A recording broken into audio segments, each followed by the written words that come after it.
Magandang gabi po sa atin lahat at doon naman ang ating nag-iisang kamata. At ngayon pag-usapan natin yung mainit na politika dito sa lungsod ng Maynila. Nararamdaman nyo na ba ang init ng politika dito sa lungsod ng Maynila? Ako ramdam na ramdam ko na.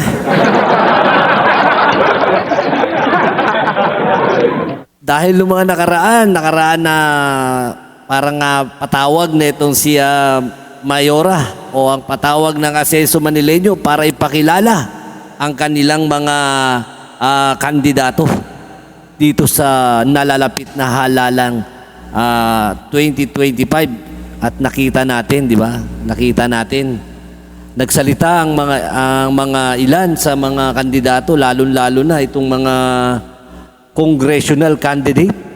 Talagang meron silang mga pinatatamaan. Bawat salita nila, may mga patama.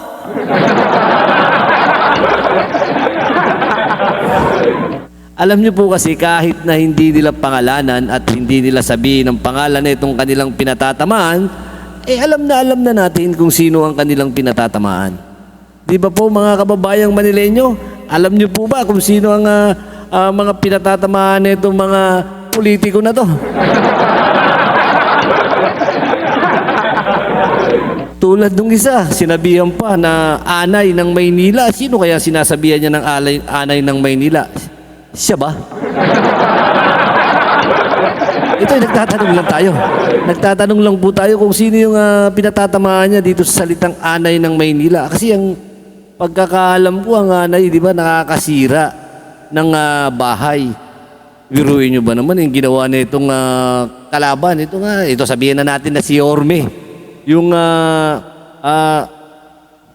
anay na sinasabi nila. Ito hindi natin alam kung talaga si Yorme pinatatamaan na ito. Pero alam ko wala namang iba eh. Di ba po?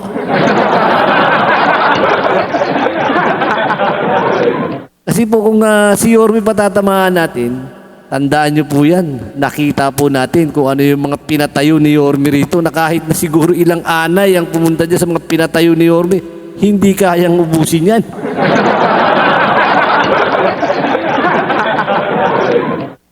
Yung mga ibang pasarin kasi ninyo, yung mga ibang mga kandidato, lalo-lalo na itong ibang mga congressman na mga nagsalita dito sa mga kaalyado na ito ni Hani Lacuna na Asenso Manileño, parang yung mga pinatatamaan nila, mga sarili nila.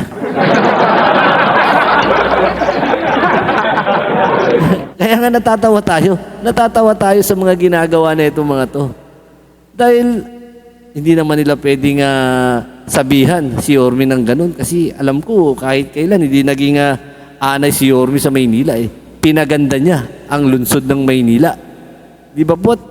Alam ko dito sa mga congressman na to, na mga tumutuligsa at bumabanat dito kay Yorme, hindi naman po kayo makakarating dyan sa kinaroroonan ninyo ngayon, oy, kung wala si Yorme.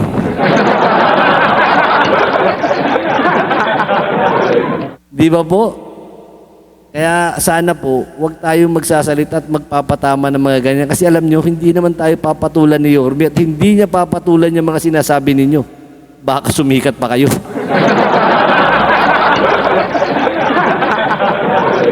Di ba po? Baka sumikat pa kayo kasi ngayon, ang focus ni Yorme, yung mga kasama niya.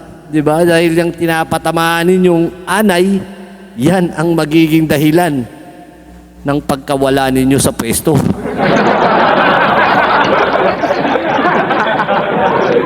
Real talk po yan. Real talk po yan. Kaya hanggang ngayon. At ngayon sana makaramdam na kayo ng takot.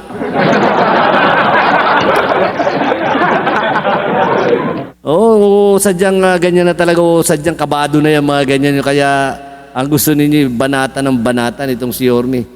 Sorry kayo. Hindi kayo papatulan. Kasi magbibilang lang tayo ng ilang buwan. At malamang itong mga to yung bumalik to sa sa pagiging balimbing eh.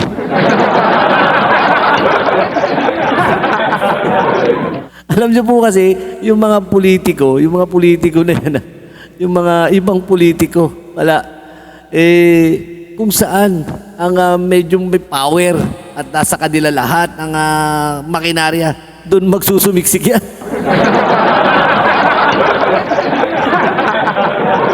Di ba mga takot yan? Takot yan mawala sa pwesto. Pero sorry na lang po, pero talaga nakatadhana na po yan. Nakatadhana na po sa atin yan ang pagbabalik ni Yorme. Ibig sabihin yan, ang pagbabalik ni Yorme, alam niyo kung bakit, ano yung ibig sabihin ng pagbabalik ni Yorme? Ibig sabihin yung pagbabalik ni Yorme, malami ang mga malalagas dyan sa mga nakapwesto. Dahil pagka nangyari yan, naku po mga kaibigan, mga kamata, pag nangyari yan at si Yorme ay bumalik, hindi naman si Yorme siguro, pe-personally niya mga kasi kahit papano, naging kaibigan niya rin yung mga yan eh. Di ba katulad nung panahon ni Erap, di ba naalala ko noon panahon ni Erap, itong si Yorme. Di ba panahon pumasok si Erap, panahon na ni Yorme. Biruin mo, wala siyang inalis na empleyado dyan sa lungsod ng Maynila. Kung kay Erap ka, bata ka na Erap, sige, dyan ka lang. Kaya hindi siya na-personal nung mga panahon niya.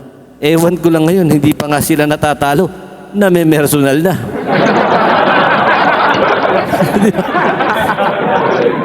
Kaya mahirap po yung mga ganyang tao, yung mga takot. Yung mga gumagawa lang naman na ganyan, takot yung mga walang ginawa.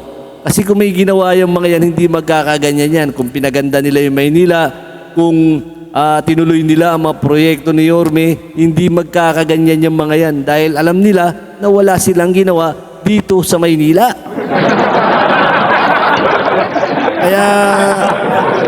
Kaya ngayon putak ng putak. Di ba? Putak ng putak. Kung ano pinagsasabi, patama. Kahit hindi nila pinapangalanan, alam naman natin, hindi naman tayo mga bobo.